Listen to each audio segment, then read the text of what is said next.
13, a pigeon in Delacroix's garden. Mother of pearl, there is no make-head in my backyard, and it doesn't stop talking.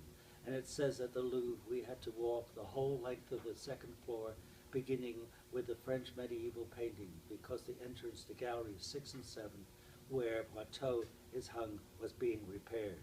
We saw wonderful studies of Angres, a portrait of Lion's Head in profile by Géricault. I think this painting is his self-portrait.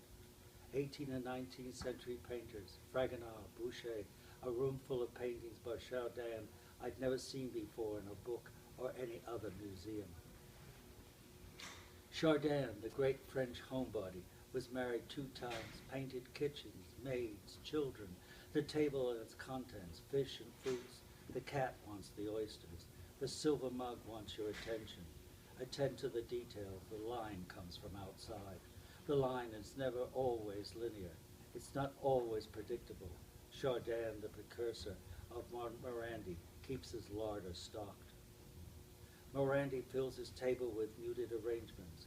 Paint eclipses his father, the Holy Ghost, his mother, and his 2 sisters. Pain stirs his muscles, and the triangle sleeps next to his easel. Pause. There were 2 young Asian women in the last room sitting on a bench in front of the Watteau Giles talking, and they paid no attention to us. Because we weren't sure how long they would stay, Martha took a photograph of me gazing at the Watteau's Giles as they sat talking. During the whole time that we were there with Giles, no one else came into the room. I have known Watteau's Perrault or Giles since I was in my teens, and I have always wondered, is this young figure a man or a woman? The costume hides the answer. Take off your jacket, take off your pants, take off the mask. I can't forget the smile. I can't forget I love the ambiguity of not knowing, is Giles Watteau's self-portrait? Is Giles a man or a woman? I appreciate that men and women are not the same, but there are likenesses, and likenesses appreciate that nature has 4 seasons. I think we all have a season of choice, and in the Louvre there are bold contrasts. One being Poussin's self-portrait, an abstraction that says he has thought of everything, and what I think is Watteau's self-portrait. My Giles, I cannot forget that I love the ambiguity of not knowing, is Giles Watteau's self-portrait a man or a woman? I appreciate that men and women are not the same, but there are likenesses, and likenesses appreciate that nature has 4 seasons, and I think we all have a season of choice. Pause. Downstairs on the first floor, huge crowds visit Mona Lisa. What does Mona Lisa say? I see Leonardo always running from his illegitimate birth, the diverse and unfinished projects.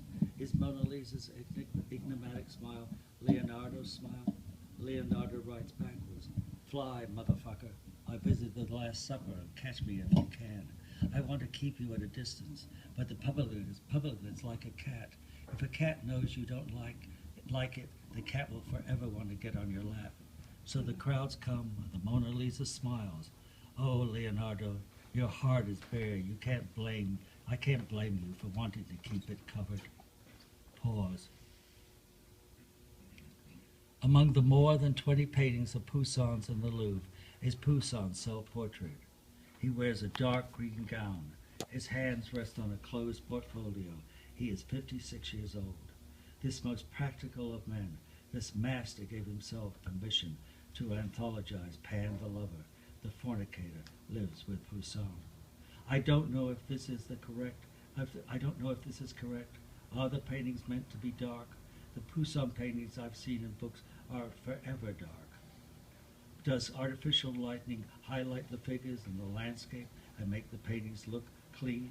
In Arcadia, where nature is bountiful and light perfects the flesh, Poussin's paintings are never dark, whereas the Poussins in the Louvre look like they have never been cleaned.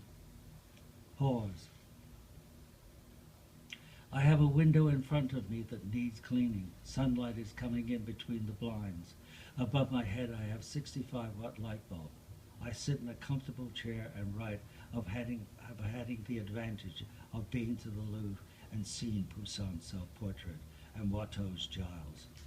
The Louvre has more Poussin paintings than the National Gallery in London, Hermitage in St. Petersburg, and the Metropolitan Museum of Art in New York City. The Metropolitan Museum of Art has 5 Poussin paintings, and all 5 have been cleaned. Pause. Watteau had been a sickly child, and maybe because of this he had obsessed. How much time do I have? I suspect that Watteau didn't take care of himself and was careless and anxious when he wasn't drawing or painting. When he wasn't drawing or painting, he went to the theater. It was always the theater, the action, the gesture, the imaginary pasture. On Watteau's stage, so many depictions of frivolous people, but look again, where you think there is only romance, there is Mezzotint, the lute player, the French comedians, the Italian comedians. He alone, among 18th century painters, exposes a secular blue, the excess of skirts, futility, truth and imagination, white on white. Compassion tells us there is no metaphor for death. Pause.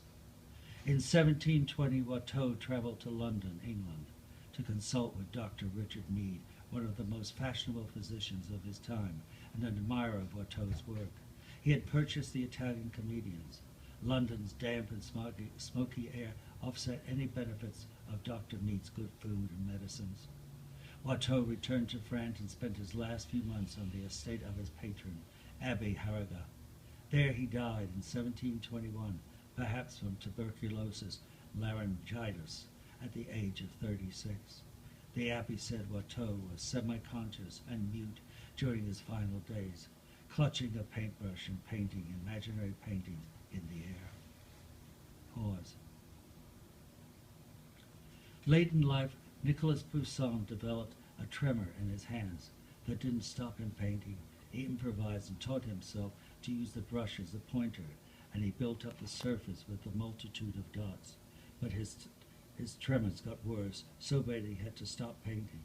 His wife died, and a year later, in 1665, Poussin died. Dot, dot, no, dash, Seurat, continues the chase. Pause. Seurat caught a theory. By juxtaposing tiny dots of colors, he created lights of harmonious balance. This innovative technique came to be known as pointillism.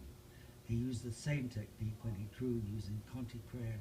He drew dark dots, light dots, night and day, day and night. Seurat was 24 in 1883 when he painted Perrault with a white pipe. Perrault stands calmly smoking his pipe.